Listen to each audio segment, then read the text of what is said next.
大家好，我是 CC。如果你和我一样不想在做饭上花太多的时间，又不想吃外卖，快点关注我的频道，我们一起来做简单的快手料理哦。花椰菜非常的有营养，清炒、烧肉都很好吃。今天我想和你分享一个过年的时候可以叫醒味蕾的做法——黄金咖喱花椰菜。花椰菜和金色的咖喱在一起，看起来就很喜庆。很简单的做法，就算是厨房小白也一定能轻松的搞定。今天我们需要准备的材料有白花菜和西兰花两种，配菜有香菜、红辣椒、咖喱粉、鸡蛋、蚝油、椰奶、大蒜、盐、葱花、鱼露和白胡椒。准备好材料，我们先来备料吧。把红辣椒切断，大蒜拍碎，香菜切断，西兰花和白花菜切成小朵备用。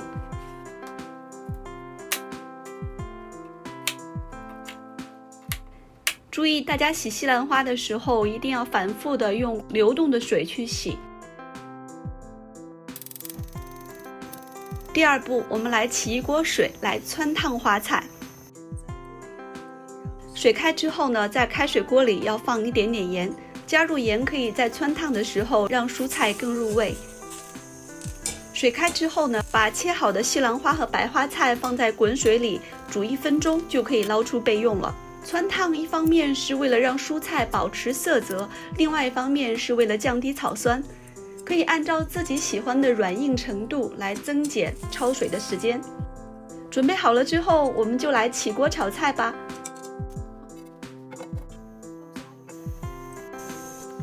锅中加入适量的油，把辣椒、大蒜先入锅煸香。闻到香味之后呢，我们来依次的加入咖喱粉、蚝油和椰奶调味。如果你没有椰奶的话，加入适量的牛奶也是一样的。炒香之后，就可以把西兰花和白花菜入锅炒制。要让花椰菜的每一朵花呢都可以均匀的沾到锅中的咖喱。在锅中呢可以加入适量的鱼露来调味，因为鱼露本身是带有咸味的，所以不需要放太多的盐巴。最后我们要把一个鸡蛋打散之后淋入蛋液，再加上适量的白胡椒，就可以起锅了。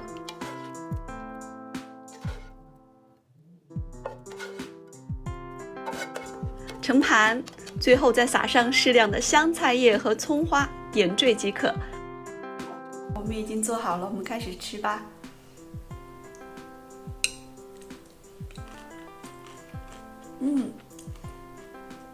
很好吃诶，因为它里边加入了咖喱和牛奶，所以吃起来不会过于清淡，反而带着一种清甜的一种脆口的味道，吃着非常的舒服，而且这个颜色很喜庆。如果在过年的时候大鱼大肉吃腻了的话，不妨来试试这个清新爽口的黄金花椰菜吧。一道快手的黄金咖喱花椰菜就做好了。这道菜呀，虽然是素菜，但是非常的解腻，而且非常的下饭，我觉得很好吃。过年的时候，这种缤纷的颜色一看就很喜庆，而且味道非常的清甜脆口。如果你和我一样想做一个快手的下饭菜，又和我一样怕长胖的话，不妨一起来试试看。我是 CC， 谢谢你的收看，请帮我按赞、订阅和分享哦。